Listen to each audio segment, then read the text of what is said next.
Bonjour, je m'appelle Arthur Berthet, je suis orthoprothésiste sur la région bordelaise. Je travaille chez la société Lagarigue depuis maintenant 8 ans à peu près et je suis spécialisé du coup dans tout ce qui est le positionnement et le rachis. Bonjour, je m'appelle Mallory Debert, j'ai 20 ans.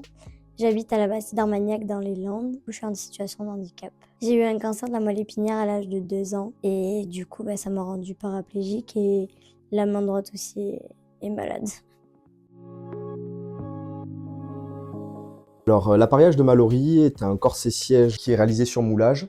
Donc c'est un appareil qui permet de la soutenir au quotidien dans une position qui lui est déjà d'une part confortable, qui lui apporte aussi une certaine ergonomie au quotidien. Sans celui-ci, elle ne pourrait pas accomplir les tâches quotidiennes, elle ne pourrait pas tenir assise tout au long d'une journée. J'ai eu des coques avec une mousse assez épaisse et après j'ai eu des sièges moulés aussi assez durs. Alors en méthode traditionnelle, on aurait fait ce qu'on appelle un corset-siège confort, donc en mousse épaisse, à mémoire de forme supérieure à 3 centimètres. Donc c'est quelque chose d'assez volumineux. Donc c'est une mousse qui est fraisée, donc à la forme du patient, et à l'extérieur on vient intégrer du coup une coque en plastique pour apporter une certaine rigidité à la mousse. Voilà, donc ça c'est la technique traditionnelle, et après il y a tout un revêtement en tissu qui est positionné par-dessus. Bon, ça c'est plutôt pour le côté esthétique. Alors, première étape, comme pour tous les sièges, une prise d'empreinte faite avec un sac à dépression à air. La prise d'empreinte consiste à mouler, en fait, modeler le sac sur la patiente pour suivre au mieux ses courbures. Une fois que c'est fait, je prends une tablette avec un scan pour pouvoir numériser cette forme. Une fois que c'est numérisé, je le rectifie sur un logiciel en 3D. Et une fois que le produit final est abouti, enfin numériquement s'il me convient, je l'envoie du coup sur un autre logiciel qui me permet du coup de pouvoir l'imprimer. Et c'est conforme du coup totalement à ce que j'avais numériquement. Et grâce à la machine, on maintient ce degré de précision. Et après, une fois que ça s'est réalisé, l'appareil il est essayé. On voit si effectivement il y a des retouches à faire ou autre. Auquel cas, du coup, on vient découper, chauffer, déplacer de la matière. Et une fois que c'est fini, on fait ce qu'on appelle du coup les finitions. Donc, on va faire un garnissage en tissu, on va pouvoir fixer des sangles dessus, fixer un repose-pied s'il le faut, une tétière. Ça, c'est au bon vouloir du patient et du cahier des charges qui a été établi en amont avec le médecin.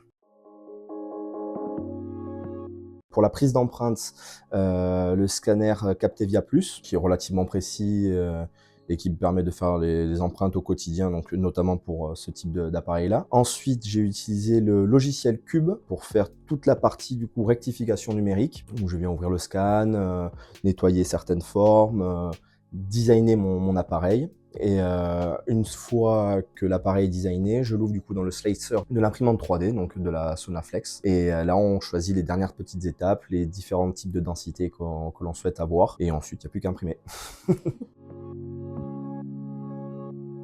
Alors, des solutions digitales, il y en a eu plusieurs déjà. Pour la prise d'empreinte, je fonctionne du coup avec un sac à dépression à air qui me permet de modeler, de mouler directement la patiente à l'intérieur de celui-ci. Une fois que la position est validée par les équipes médicales et justement la patiente quand elle peut du coup nous le communiquer, je viens utiliser un scanner 3D qui me permet de numériser donc avec une grande précision la forme du sac qui a été donné. Et derrière, je vais pouvoir du coup récupérer ce scan et l'ouvrir sur un autre logiciel du coup de rectification 3D. Sur celui-ci, je vais pouvoir donc faire certaines modifications très légères, même si à la base tout a été validé par le patient.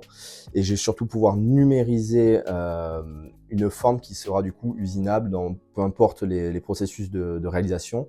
Mais du coup, c'est dans celui-ci où j'ai pu du coup modeler et designer ma forme finale de corset-siège. Une fois cette étape faite, j'ai utilisé un second logiciel qui m'a permis du coup de passer le fichier 3D à une forme à imprimer en 3D.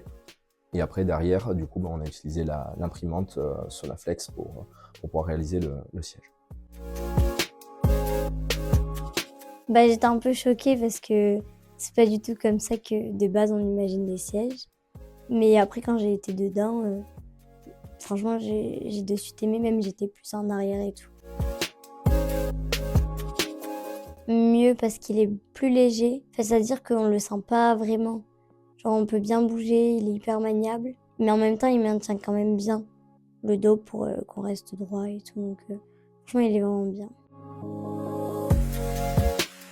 Premier avantage, c'est la précision et la variation de la densité du matériau en fait. Sur une très courte distance, on va pouvoir dire à la matière, là je veux quelque chose de très rigide et là quelque chose de très souple. Donc ça c'est un avantage pour nous parce que en technique traditionnelle, en fait, on va travailler le même matériau sur toute la couche du matériau. Si par exemple on prend un revêtement en mousse, ça va être tout le temps la même mousse, de la même densité. Là, on peut vraiment lui dire, on va vouloir du très souple à cet endroit-là, et du très rigide à cet endroit-là. Donc ça, c'est vraiment un avantage. Après, l'autre avantage, c'est la précision. Les couches, du coup, au niveau de l'impression sont relativement fines. Le fichier qu'on a initialement mis dans la machine est respecté au mieux et on arrive à avoir un degré de précision très important.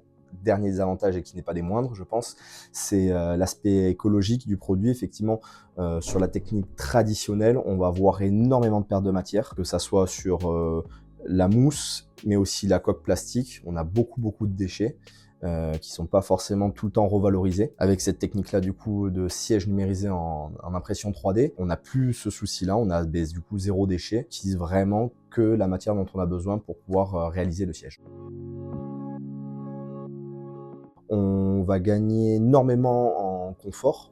Enfin, le confort à l'assise, mais aussi au quotidien, dans le sens où ça va être un appareil qui va être à la fois minimaliste, donc léger. Le patient, dans certains types d'appareils, effectivement, et certains types d'installations, le patient va pouvoir le ressentir, notamment chez des patients qui vont avoir une utilisation avec un fauteuil manuel, où ils vont de suite ressentir le contraste entre un siège traditionnel qui, lui, peut être très lourd, alors que là, cette solution en impression 3D va être beaucoup plus légère. Après, l'avantage de la 3D, effectivement, c'est qu'on va être très précis sur ce qu'on voulait faire. Après, cette technique d'impression, le maillage qui est créé crée des petites cavités qui rend le siège, du coup, d'une part léger, mais aussi très respirant. Donc, sur les périodes plutôt estivales, ça va permettre d'avoir quelque chose de moins chaud et ça va être beaucoup mieux supporté. Et puis, c'est entièrement lavable.